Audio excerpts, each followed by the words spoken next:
سارے تعلق رب سے جوڑو، کر دے گا وہ نظر کرم۔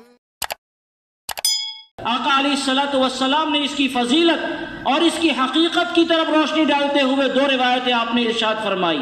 ایک مرتبہ آپ نے فرمایا ما عمل ابن آدم من عمل یوم النحر احب الی اللہ من احراق الدم۔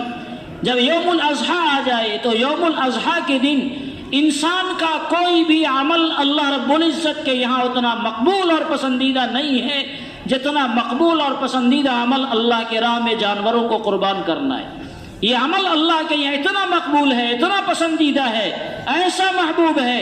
کہ اس کے مقابلے میں اگر کوئی آدمی یہ سمجھے کہ آج ہم قربانی نہ کریں اور اس پیسے کا حج جا کر کر لیں، قربانی نہ کریں، یہ پیسہ کسی غریب کو دے دے وہ کام آ جائے، قربانی نہ کریں، پورے دن اور پوری رات مستقل نماز پڑھتے رہیں، ذکر و تلاوت کرتے رہیں، عبادت کرتے رہیں، تو یہ سارے عبادات اور یہ سارے مجاہدات آپ کی اپنی جگہ اس کا ثواب ملے گا، یقیناً ملے گا، لیکن اگر آپ نے قربانی نہ کیا تو یہ فریضہ آپ کے ذمے رہ جائے گا، اور اگر آپ نے قربانی کیا تو قربانی کا عمل یہ اللہ رب العزت کے یہاں سب سے زیادہ محبوب ہوگا۔